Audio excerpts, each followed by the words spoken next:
So is there an HOA in the Villages, Florida? Let's go through this real quick, shine some light on it, and hopefully this helps you as you make sense of moving to the Villages. So the short answer is no, there's no HOA in the Villages. Instead of an HOA, you have a CDD, so it's a community district development. So in the Villages, there's going to be different districts and different neighborhoods. So in the Villages, there are multiple neighborhoods, different villages. So there's over 90 different neighborhoods, and there's about 16 different districts. So the neighborhoods are in the districts. So every district will have their own rules, their own regulations, but they're pretty much close to the same. So now when you buy a home, if you're buying a brand new home, you're going to have a bond on that home.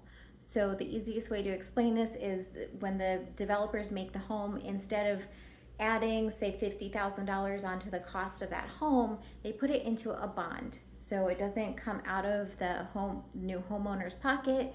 It's a bond. That's going to be paid off over the course of 30 years. And yes, there is interest on it. So if you are buying a home, say your bond is $50,000, that's going to roll into your taxes. So you're going to have a tax bill of, don't quote me, but say like $1,800 or $2,000 is going to be your yearly bond maintenance, okay? Or sorry, your bond. Now, if you decide to pay that off, say that you buy a home and you decide, I don't want to carry this, or maybe it's, a 20-year-old home and, there's only 10 years left on the bond, you're going to be there for at least 10 years. It might make sense to pay that bond off. A lot of people don't pay it off initially because they don't think they're going to be here for 30 years, right?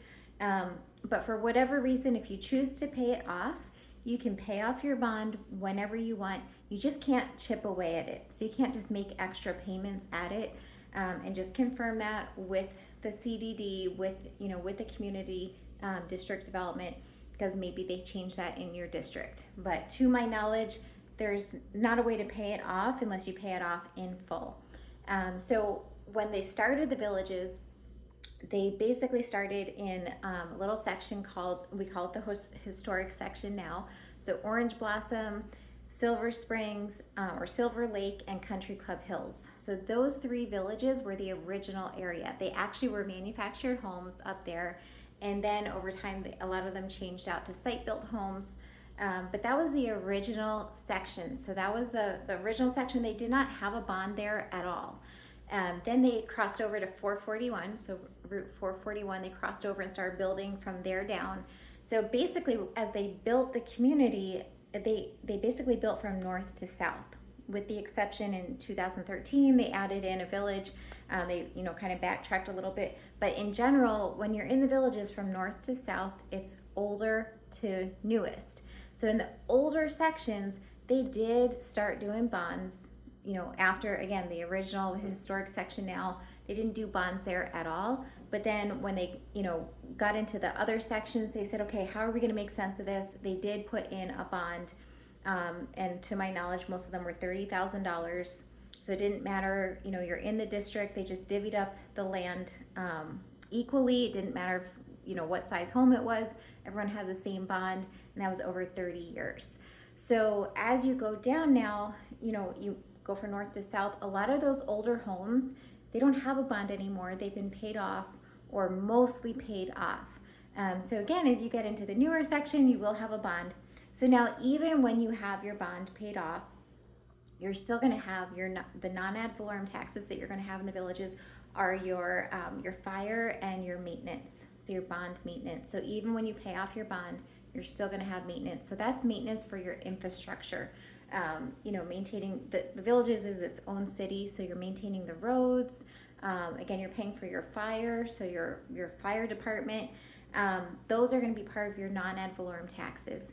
So, for example, your non-ad valorem taxes with no bond, they might be around $500 to $700 a year, depending on the district, right? So those are going to roll into your taxes, but those are not your property taxes.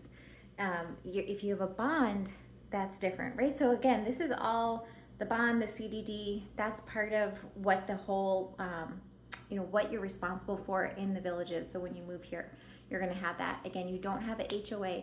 Now, that being said, I did come across a community that was one of the older sections, and it was one of those first established sections. It was a courtyard villa neighborhood, and they do have an HOA.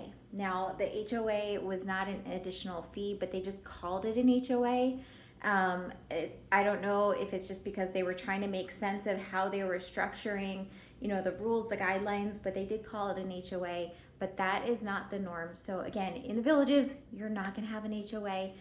It doesn't really matter, but it matters, say, if you're buying a home and your lender wants to know, what is the HOA? There's no HOA. There's no, a lot of HOAs you need to, get pre-approval before moving to that community.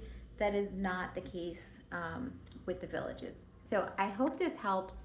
I know that there's a ton of questions. I'm helping a buyer, right? I have the seller, but I have a buyer. The agent has never sold in the villages before. So she's asking me a lot of these questions, right? Because it's new to her, it's different to her.